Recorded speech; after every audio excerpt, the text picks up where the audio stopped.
Hello, this is part 3 in the video series showing how to configure RSETPy to download MODIS data. In the previous video we left off with configuring the MODIS_2010.in text configuration file that told RSETPy to download MODIS datasets for the month of January of 2010 into our external drive. So in this video we're going to show you how to run RSETPy so that we can download these data sets, and then the results of the run. In a future video we'll show you how to actually add a new text configuration file to download more data. The MODIS data is going to take quite a while to actually download. So for this example, you might just want to set it up and run it, and then walk away from your computer for a while. So I'm going to go into my Start menu. In the search box, I'm going to type Python. And right here, the search produces several programs at the top. Python command line, Python manuals, idle, which is a Python GUI. We're going to use that. So we're going to click on idle, and it's going to open up a Python shell. We're going to want to open the main module of RSETPy. So we're going to open. We're already here, but it's in C, Program Files x86, NMSU, RSETPy, RSET process, SRC, and it's right here. So I'm going to open that, and then you can see the source code in this module. There is a menu item that says Run, so click on that, and then click Run Module. Okay, now what happens is RSETPy is now pre-processing. It's seeing if we have any data already downloaded. Since we don't, it's going to download for every single day that we specified in the download configuration file, the MODIS_2010.in. So once it's done pre-processing, they'll begin the download, the downloading of the data. Okay, so RSETPy is still performing the download process.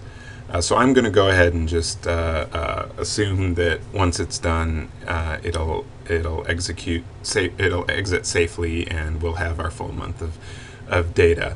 So I just want to show you what the downloaded data looks like and what RSETPy does when it downloads the data. So remember, I said I had an external drive E that I used to download the data to, and here's the external drive.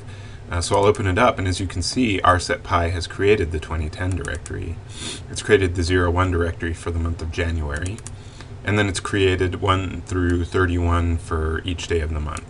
Now if we open up the first day of the month, you'll see that right now there's two data sets that have been downloaded, MOD03 and MOD02 1KM. If you remember from the text configuration files, these were the names we gave to each download group for the data sets, and so RSETPy used that to create these directories. So if we open up MOD03, you'll see our directories also created, which specify the satellite overpass times. And if we open that up, you'll see the HDF file that was downloaded via FTP from NASA, and you can see it says the 1550 there. Also, there's the 1915 and the 1915 directory, and then the same goes with MOD02 1KM. You can see that there's the satellite overpass hourly directories, and then we have the 1915 data set. So that's what it's going to look like when everything's downloaded. We'll have one more data set once everything is done. So let me go to the 31st. Yeah, see, so as you can see, it hasn't quite caught up. The mod 021km is still downloading, which they're quite big data sets, so I'm not surprised. So I want to stress that if you're going to download a large data set initially, make sure you turn off the task in the task scheduler, that you disable it, just so that the possibility of two RSETPy processes running and corrupting the download process doesn't occur. So so we'll go to task scheduler, and I've already disabled mine. So yeah, as you can see here, it says disabled. You know, you can re-enable it by right-clicking and click enable. Same way, if it's enabled, you can right-click and then disable. And then finally, you can check the logs under the C directory, program files x86, NMSU, RSETPy, logs, and then there's a log directory when it ran, and then you can see that there's several files there. So yeah, we've already run RSETPy several times, so yeah, we have several logs already. Okay, well, that should conclude just the basic tutorial on how to download data using RSETPy. Thank you.